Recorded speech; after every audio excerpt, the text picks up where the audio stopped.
আসসালামু আলাইকুম। আমি professor doctor A K M Fazlul Haque বলছি। এটা আমার নিজস্ব হসপিটাল, আমার নামেই হাসপাতাল, doctor Fazlul Haque colorectal hospital.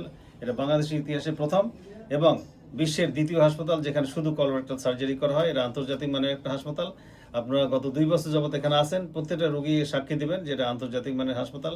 Bed, বিছানা থেকে আরম্ভ করে পরিষ্কার পরিচ্ছন্নতা, সার্ভিস স্ট্যান্ডার্ড, ল্যাবরেটরি, প্রত্যেকটা জিনিস ইন্টারন্যাশনাল স্ট্যান্ডার্ড আমরা মেনটেন করি। আমরা শুধু কলোরেক্টাল সার্জারি করি, এই জন্য বলেছি বিশ্বের দ্বিতীয় হাসপাতাল যেখানে শুধুমাত্র কলোরেক্টাল সার্জারি করা হয়। Piles, fistula, anal fissure, colon cancer, rectum cancer, rectal prolapse, polyp, colonoscopy, এছাড়া কোনো কাজ আমরা 30 বছর করি না। আসসালামু আলাইকুম। বলুন স্যার, আপনার নাম কি? স্যার আমার নাম তৌহিদুল ইসলাম। তৌহিদুল ইসলাম, বয়স কত? 32। লেখাপড়া কি করছেন?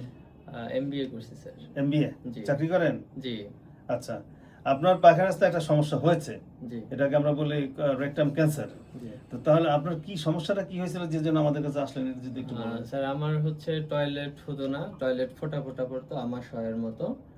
আমাশার মতো পায়খানা হতো, ফোঁটা ফোঁটা পড়তো, হ্যাঁ, অল্প পায়খানা হতো, পায়খানা অল্প। ক্লিয়ার হতো না। ক্লিয়ার হতো না। হ্যাঁ হ্যাঁ, আর পায়খানার সাথে রক্ত থাকতো কিনা? না, রক্ত না, আমাশয়ের মতো হতো। আমের মতো যেত? আমের মতো। আম মানে পিচ্ছিল পিচ্ছিল পদার্থ পিচ্ছিল বের হতো। পিচ্ছিল, জি। পায়খানা কি সহজে হয়ে যেত না দীর্ঘ সময় বসে থাকতেন?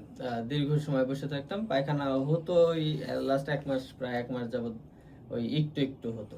একটু একটু হতো। জি। তাহলে আমরা বলি যে রেকটামে ক্যান্সার হলে তলপেটে ব্যথা হয়, পায়খানা ক্লিয়ার হয় না, রক্ত যায়, আম যায়। আপনার রক্ত যায় না, আম যায় না, কিন্তু পায়খানা ক্লিয়ার হয় না, এটা ঠিক ক্লিয়ার আছে। হয় না। হ্যাঁ সময় বেশি লাগে, একটু অনেকক্ষণ সময় বসে থাকতে হ্যাঁ, হয়। অনেক সময় বসে। পায়খানা কয়বারে পায়খানা যেতেন? ডেইলি 24 ঘন্টার মধ্যে কয়বার পায়খানা হতো? 5-6 বার 5-6 বার পায়খানা হতো। আচ্ছা, তাহলে যেতাম, হতো না আর কি। আপনার আসল বাড়ি কোথায়, থাকেন কোথায়? ফরিদপুর। ফরিদপুরে থাকেন? ঢাকায় গ্রামের আসছেন? ঢাকায় আসছেন চিকিৎসার জন্য? না, আমি ঢাকাতেই থাকি, গ্রামের বাড়ি ফরিদপুর। ও, গ্রামের বাড়ি ফরিদপুর। তা সম্মানিত দর্শক শ্রোতা, আপনারা দেখছেন এখানে আমরা কোলোনোস্কোপি করেছি। তার এখানে কোলনে ক্যান্সার পাওয়া গেছে। এই যে ক্যান্সার, এটা ক্যান্সার, এটা নর্মাল, এখানে ক্যান্সার আছে। এটা হয়তো আপনারা বুঝবেন না, তারপর আমরা দেখালাম যে cancer colonoscopy is a must, এবং সাথে সাথে বায়োপসি করে আমরা প্রমাণ করেছি যে ওনার কোলনে ক্যান্সার হয়েছে, এবং এটা অপারেশন করলে ইনশাআল্লাহ উনি 100% ভালো হবেন। আর এই ক্ষেত্রে আমরা চেষ্টা করব এবং কোনো মতেই ওনার পেটে ব্যাগ না লাগানো লাগে সেটা আমরা সচেষ্ট থাকবো। পেটে ব্যাগ না লাগিয়ে আমরা অপারেশন করব এবং পায়খানা স্তরে অপারেশন করব আজকে রাতে। জি। ঠিক আছে? তা এই হাসপাতাল যে আপনি দেখছেন, হাসপাতালের স্ট্যান্ডার্ড সম্বন্ধে আপনি কিছু বলেন, কেমন লাগে নার্সিং সার্ভিস বা হাসপাতালের বেড, বিছানা, পরিষ্কার পরিচ্ছন্নতা, আপনার কি ধারণা? স্যার এটা আমার খুবই ভালো, এবং আমি এখানকার সার্ভিসে খুবই সন্তুষ্ট, এবং সবাই অনেক আন্তরিক। আন্তরিক, জি। সবাই আন্তরিকভাবে ইয়ে করে, হ্যাঁ। তাই না?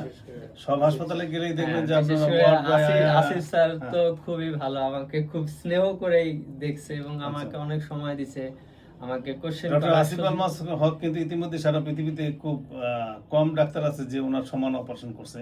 আচ্ছা। আমি গত 30 বছর যাবত করতেছি, ডক্টর আসিফ আলমাস গত 15 বছর যাবত কোলনে ক্যান্সার অপারেশনগুলো সব সে করে। আর আমি স্পেশাল কেসে থাকি এবং যেটা প্রয়োজন হয় সেটা আমরা গাইডেন্স দিই এবং জয়েন্টলি আমরা আলোচনা করে সিদ্ধান্ত নেই। হ্যাঁ, তো তাহলে আজকে ইনশাআল্লাহ আপনার অপারেশন হবে, ভালো থাকেন। আসসালামু আলাইকুম। দোয়া করবেন স্যার। আসসালামু আলাইকুম।